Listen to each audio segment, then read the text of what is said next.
Ahora vamos a hablar acerca de las fenciclidinas, principalmente de la ketamina. Entonces, la ketamina es una mezcla racémica de dos isómeros R y S. En lo que se refiere a las variables farmacocinéticas, tiene una semivida de eliminación de 2.5 a 2.8 horas y un aclaramiento de 12 a 17 ml por kilo minuto. Su pK es de 7.5. Su unión a proteínas es del 12% y su biodisponibilidad es del 93% intravenosa y del 20% vía oral. En lo que se refiere a su farmacodinámica, aquí observamos el mecanismo de acción de la ketamina. Como vemos, la ketamina bloquea el receptor NMDA presináptico, lo que permite mayor liberación de glutamato que actuará en el receptor AMPA. Tras actuar en AMPA, la despolarización celular ocasiona mayor entrada de calcio a través de los canales de calcio dependientes de voltaje. Y esto permite la exocitosis del factor de crecimiento derivado del cerebro. Este factor de crecimiento activa receptores TRKB y por ende vías de señalización continuas, las cuales se activan posteriormente al complejo mTOR. El resultado final de estas cascadas de señalización produce un aumento de la transducción de proteínas sinápticas y de este factor de crecimiento derivado del cerebro, responsables de la sinaptogénesis y efectos antidepresivos. Entonces, el lugar primario de acción parece corresponder al sistema de proyección tálamo neocortical. Se dice que administrada sola la ketamina nos da una anestesia disociativa, o sea, como un estado cataléptico. Por eso siempre se lo hace en combinación de una benzodiazepina. A nivel de la médula espinal, ejerce un potente efecto antinociceptivo en los receptores NMDA e inhibe la liberación de acetilcolina. He ahí su efecto analgésico que nos brinda la ketamina, que es súper potente. La ketamina atraviesa con rapidez la barrera hematoencefálica. Su inicio de acción es de 30 a 60 segundos después de la administración. Su efecto máximo se obtiene al cabo de 1 minuto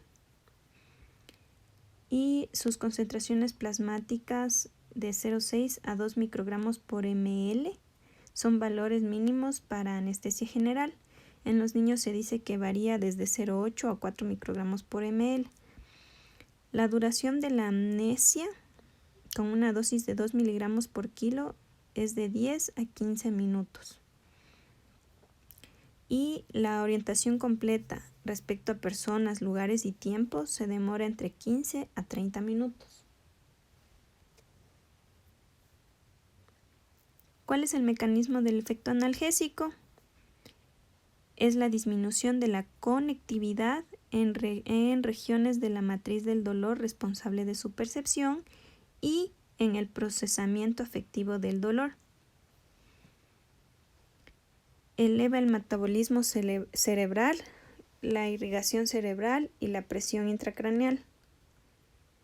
Influye en la conectividad en regiones cerebrales implicadas en la inhibición endógena del dolor y produce un aumento de la tasa metabólica cerebral de oxígeno debido a sus efectos excitadores en el sistema nervioso central. A nivel del sistema cardiovascular, observamos los efectos que produce la ketamina en la variación de la frecuencia cardíaca, presión arterial media, resistencias vasculares sistémicas, que son casi nulas, ¿no? Por eso se usa principalmente en pacientes que están en shock, ya que incrementa la presión arterial y la frecuencia cardíaca y junto con el gasto cardíaco de manera bifásica. A nivel del sistema respiratorio, actúa sobre el impulso respiratorio central de forma mínima. Más bien es un relajante del músculo liso bronquial y la distensibilidad pulmonar mejora cuando se administra en pacientes con enfermedad reactiva de las vías respiratorias y en el broncoespasmo. Ejerce una acción antagónica directa sobre los efectos espasmógenos del carbacol y la histamina y puede utilizarse como tratamiento del asma que no responde al tratamiento convencional gracias a su potente efecto broncodilatador.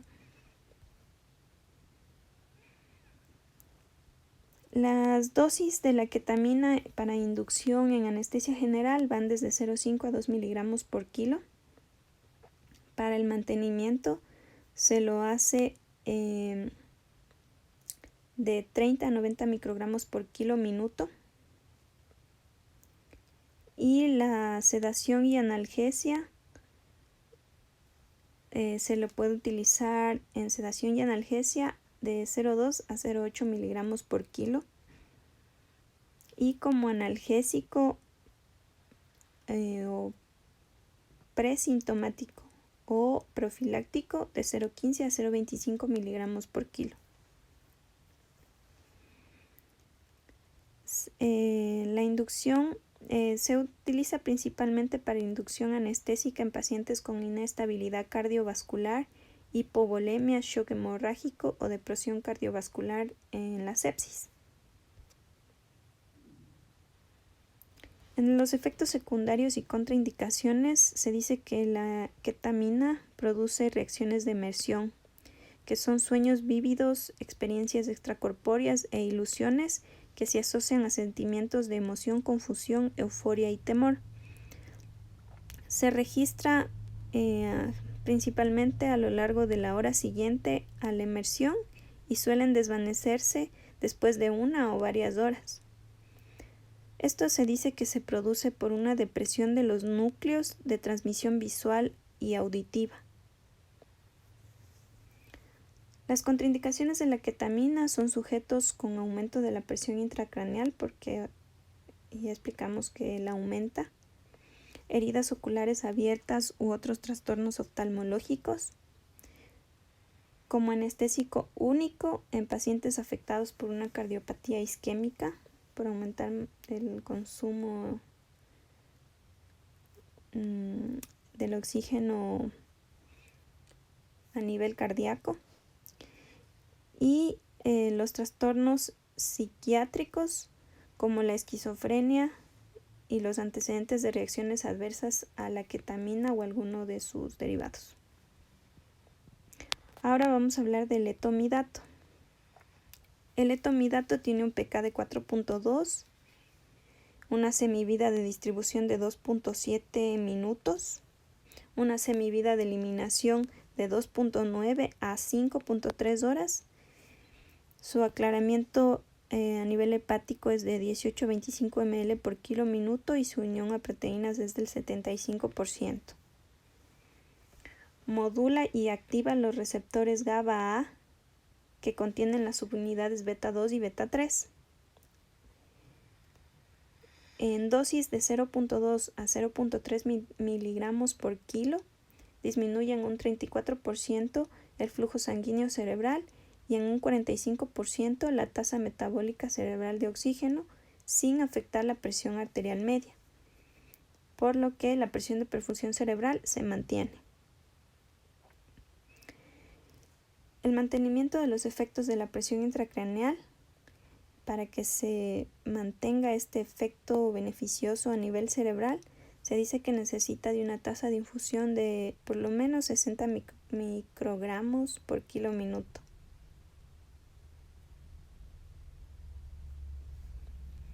A nivel del sistema respiratorio tiene un efecto menos pronunciado sobre la ventilación o depresión de la ventilación. A nivel del sistema cardiovascular da mayor estabilidad hemodinámica, ya que tiene inactividad a nivel del sistema nervioso simpático y la función del varorreceptor. Principalmente dice que se utiliza en cardiopatía valvular o isquémica, que serán sometidos a intervenciones quirúrgicas no cardíacas, así como en pacientes con insuficiencia cardíaca.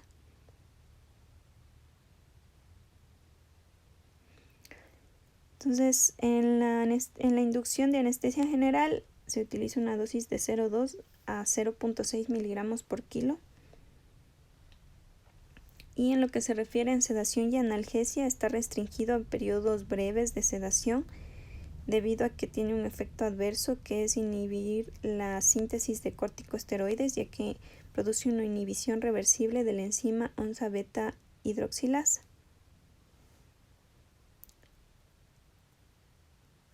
Es de gran utilidad en sujetos con trastornos cardiovasculares, como ya les expliqué, en el infarto agudo de miocardio o aquellos con angina inestable, y en enfermedad reactiva de la vía respiratoria y en hipertensión intracraneal. Además, origina convulsiones más prolongadas que otros hipnóticos en el marco del tratamiento electroconvulsivo.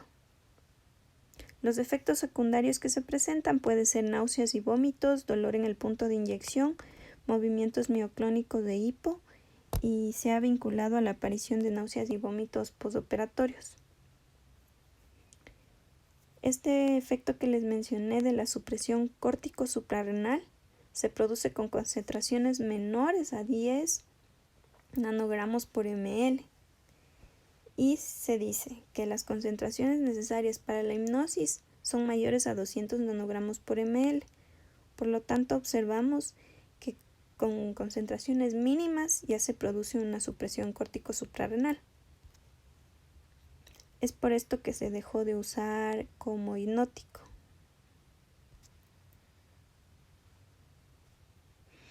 Ahora hablamos de la dexmedetomidina. La dexmedetomidina tiene un pK de 7.1, una unión a proteínas del 94%, una semivida de eliminación de 2 a 3 horas. En pacientes con afectación hepática se dice que las tasas de aclaramiento son menores y no se ve influida por la afectación renal o la edad. Su mecanismo de acción lo ejerce a través de los distintos subtipos de receptores adrenérgicos alfa-2 acoplados a proteínas G de membrana. Como observamos en el gráfico, los receptores adrenérgicos alfa-2 postsinápticos localizados en los vasos sanguíneos periféricos tienen un efecto vasoconstrictor, y los presinápticos inhiben la liberación de noradrenalina a través de un feedback negativo y pueden atenuar la vasoconstricción.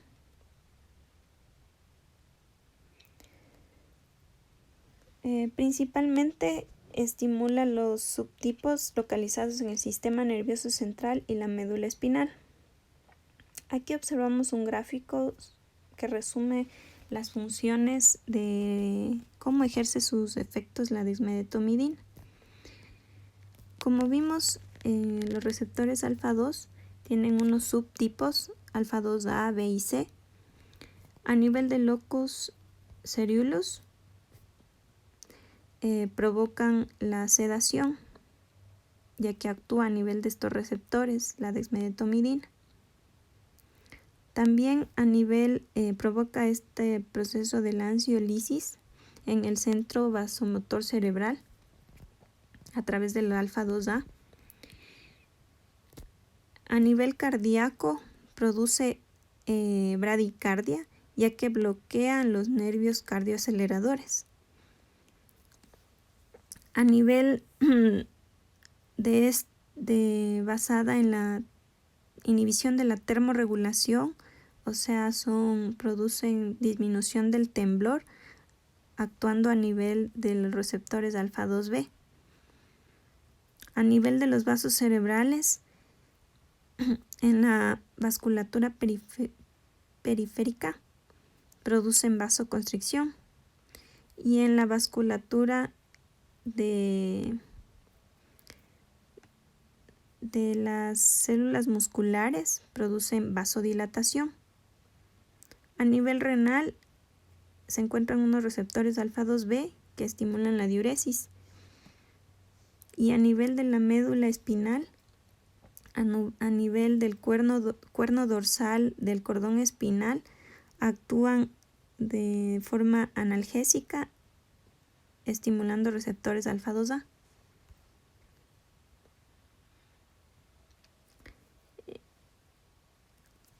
Como mencioné, la dexmedetomidina ejerce efectos sedantes, ansiolíticos, hipnóticos, analgésicos y simpaticolíticos.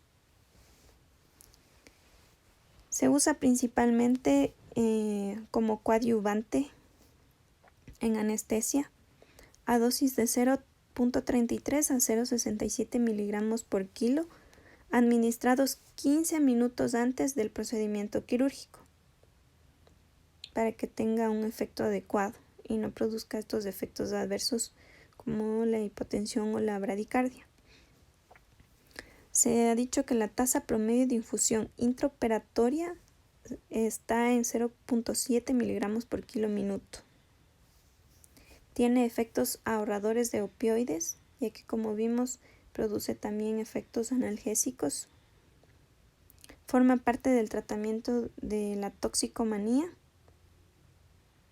y principalmente en cooperación en pacientes en estado de sedación, que requieran estados de sedaciones menos profundos, y el efecto analgésico conserva la función respiratoria. Entonces esto es muy útil en cirugías cerebrales en las que se requiere que el paciente esté despierto, en los que se va a intervenir a nivel del área del verbal. Entonces hay varios usos que a uno se le puede dar a la dexmedetomidina. Ahora, por último, el droperidol es una butirofenona, un derivado fluorado de las fenotiacinas. Produce una acción central en los sitios de acción de la dopamina, noradrenalina y serotonina, y ocupa los receptores GABA de la membrana postsináptica, lo que atenuaría la transmisión sináptica y se traduciría en la acumulación de dopamina en la hendidura sináptica. Ocasiona una inhibición submáxima de los receptores de acetilcolina GABA A, alfa 1, beta 1 y gamma 2, así como la inhibición completa de los receptores de acetilcolina alfa 2. Se utiliza principalmente como antiemético a dosis de 10 a 20 miligramos por kilo y en menor medida como sedante, coadyuvante y antipruritíco en uso concomitante con opioides. Se dejó de usar como un hipnótico, ya que la FDA lo catalogó, que producía o que tenía capacidad de inducción de arritmias mortales. Es por eso que se lo dejó de utilizar y ahora principalmente se lo utiliza como una profilaxis de náuseas y vómitos postoperatorios. Eso es todo, muchas gracias.